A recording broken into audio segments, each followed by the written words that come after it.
They're actually the only domesticated animal we may see out here on the reserve. Dance from the Those 50s. giant horns may look pretty heavy, but they only weigh about 5 to 10 pounds apiece. This is because they have a honeycomb-like structure inside that allows blood to flow through and helps cool the cattle during the heat of the midday.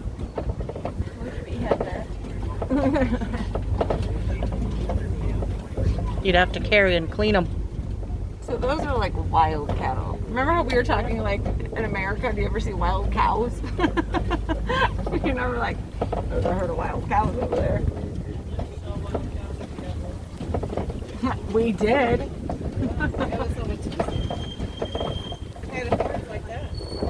Yeah. It almost caught their tire.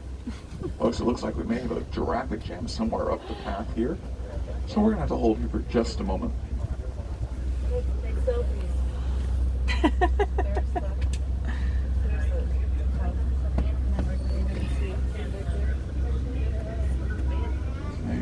Well, you got lost in the summer?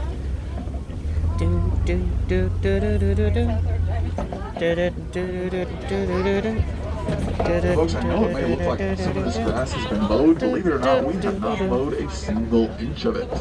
That is all the work of the animals.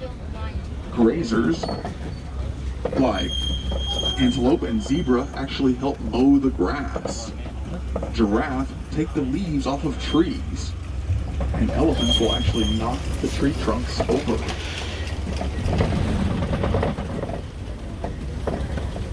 Now off on our left here, I'm seeing a couple of mandrill.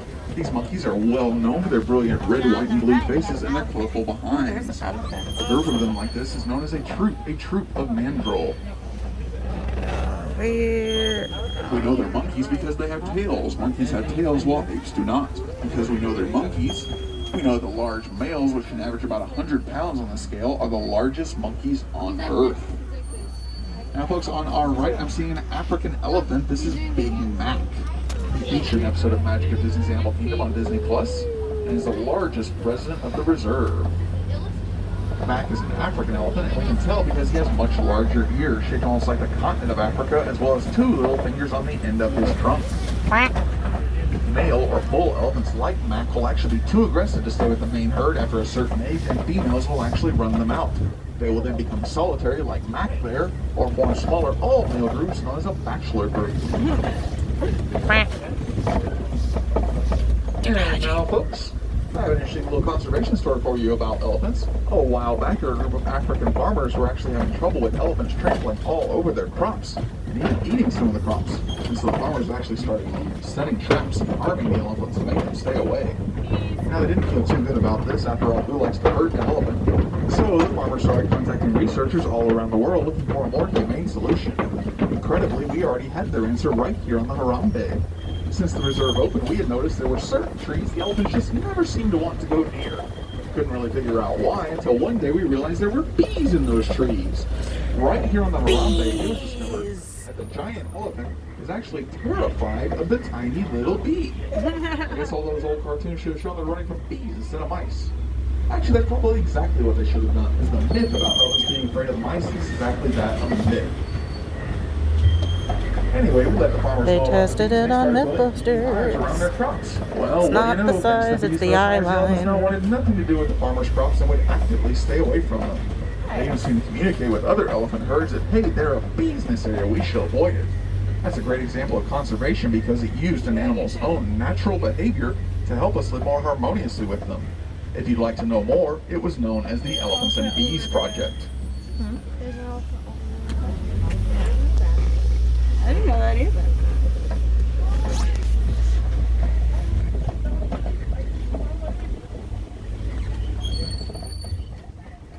Flowers.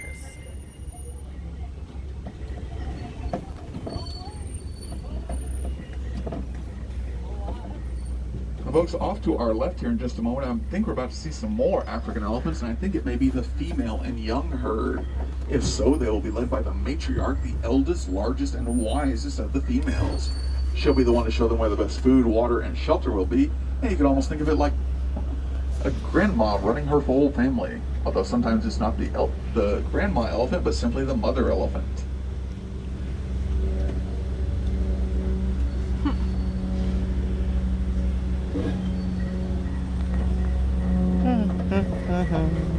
Also, folks, elephant skin may look pretty tough, but believe it or not, it's actually almost more sensitive than human skin. As such, you may oftentimes see them spray themselves with dust, dirt, and mud, which acts as a sort of natural sunscreen and natural insect repellent.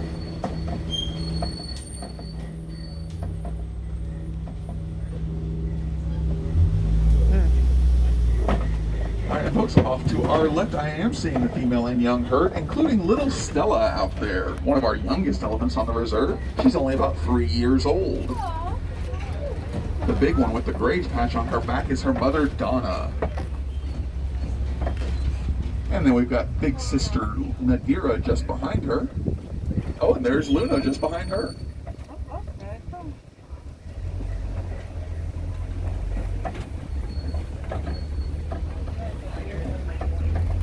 Now, folks, off to our right, you may get a better view of those Ankoli cattle.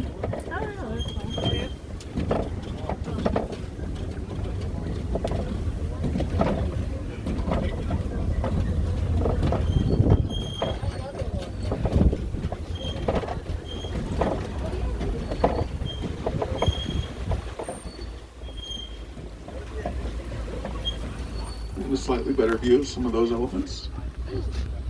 Oh, you can actually see Luna there tossing dirt on her, just like I was saying.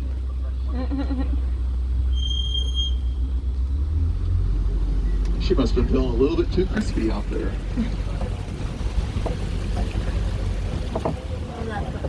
Now, folks, on our left, I'm seeing a full flamboyance of greater flamingo, the largest of any flamingo. You take a look out among the flock, you'll notice the baby and young flamingos, those little gray ones. That's what they look like till like year 1 to 3 when they start to gain the distinctive pink color of their parents from the brine shrimp they love to eat. That brine shrimp contains beta carotene, and that's what colors their feathers. How many shrimp do you have to eat before it makes your skin turn pink? Too much, you'll get sick. Shrimp are pretty rich. And now, folks, as we continue along, keep in mind once more, this is a wild animal reserve, not a zoo, which means these animals could be anywhere. Well, let's see if we can find a few more of them. Coming up here on our left, I'm actually seeing a couple of scimitar horned oryx, as well as a couple of ostrich. The oryx get their name from the fact their horns resemble the Middle Eastern sword, the scimitar. In addition to forest areas like these, the oryx also loves desert areas. They will actually be able to go about 9 months without taking a single drink of water, have large, wide feet that allow them to walk on shifting sand, and they can actually stop themselves from sweating until their internal body temperature reaches about 115 degrees Fahrenheit. By comparison, most humans, we start sweating about 97 degrees Fahrenheit. I'm also seeing a couple of ostrich out there. The largest bird in the world, though it doesn't fly, it can't. Instead, using its wings for direction and balance as it runs about 40 plus miles per hour. Believe it or not, the kick of an ostrich is so strong that a single kick could actually shatter a lion's skull. Wow. Yup. Now, folks, on our left, I'm seeing a cheetah lazing about up there. It's always hard to see the Looking almost like a large domestic cat. There he is. The reason I compare them to the cat you may have left back home is because cheetah are also known to meow and purr. They're actually the largest cats known to do so. Gonna have to pick up Unlike cream. most big cats, however, they are unable to roar and are typically diurnal, most active during the daytime. Of course, they're most well known for their incredible speed, with the cheetah's top speed hitting about 60 plus miles per hour. However, they can only hold that speed for about 300 yards, the length of 3 football fields, before they must take a break. They are built for speed, not endurance. And actually, the cheetah's tail plays a part in that speed, believe it or not. They actually use their tail almost like a boat rudder to help them change directions while running as fast as they can. It's actually been documented that a cheetah whose tail is damaged has trouble making those turns while at top speed. The folks on our left is what's called a Kopi rock formation, K-O-P-J-E, and several animals love to make a home up there, so let's see if we find anything up there. Usually it's nice. Also, folks, one more time, if I can see the ball or point of your nose, you need to raise your face covering up just a little bit, please.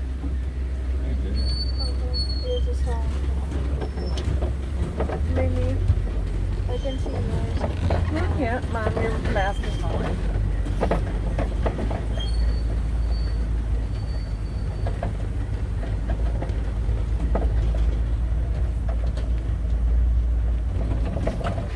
Although I'm not currently seeing anything up on the Kopi, but take a look off to our right. I'm seeing some white rhino and a bontebok over there.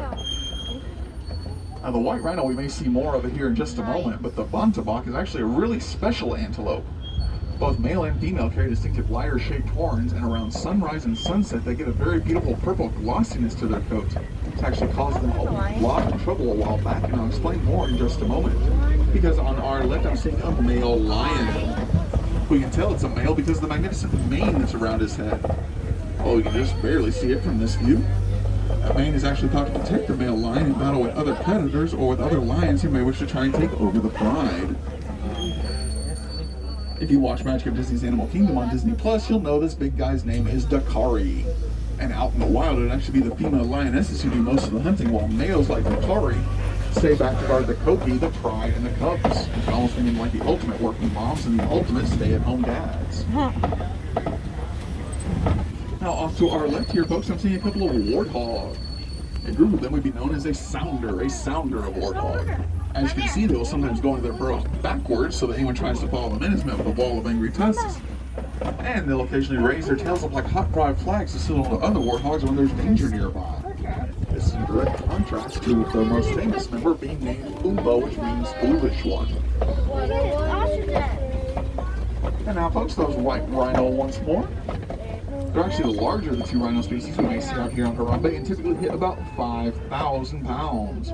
Believe it or not, they can get that 5,000 pounds up to almost 35 miles per hour. It's no wonder a group of rhinos is typically known as a crash of rhino. Of the two rhino species here on the reserve, white rhino are the definite more sociable. They would rather be in a crash than off by themselves. This actually sets them apart from most of their other rhino species in the world. Also another ostrich over there, folks. Now, folks, this next area we're about to enter is actually being currently modified and upgraded into a warden's post, so I don't think we're going to see any more animals in here at this time. However, it does give me a chance to speak a little bit more about the bontebok. Remember I said they're kind of a special antelope? Well, the reason I say that is because around the turn of the 20th century, about 1900 to 1915, poaching actually took them down to less than 20 in total population. That's right, folks, less than 20 bontebok were left in the entire world. The only reason they didn't go extinct is because a farmer in the area realized something was wrong, and he rounded up every single one he could find and put them on his land to take care of them and protect them. They were considered very much critically endangered for many years, as they normally only live about 10 to 11 years on average. However, recently, thanks to successful research, conservation, and repopulation, we released over 1,000 bontebok back into their wild native habitat. From numbering less than 20 to now over 1,000 living in the wild, the bontebok are truly on the comeback trail and a great example of how just one person may make a difference for conservation, and that it's never too late for a species to make a comeback if humanity is willing to help. Now, folks, unfortunately, passing through that last gate means we've left the Harambe Wildlife Reserve and are on our way back towards Harambe Village. The word Harambe actually means to come together or to work together in Swahili. And that's what we do out here on the reserve. We do both to help out the animals. If you'd like to help them out, you can stop by any merchandise location here in the park and make it a Disney Conservation Fund. Disney will actually match you dollar for dollar and cent for cent, and every single bit of it goes to help out wild animals. You may be supporting conservation efforts like the Elephants and Bees Project, or repopulations like the bontebok, like we're trying to do with the white rhino we may have seen out there today. Sadly, of the 5 known species of rhino in the world today, 3 of them are considered so critically endangered we may lose them forever to extinction in the next 3 to 5 years if we don't do something soon. So they definitely need our help.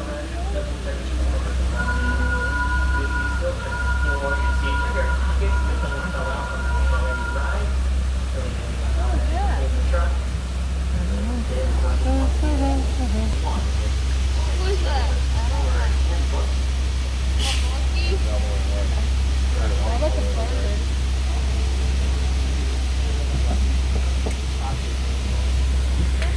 That's what the ride looks like.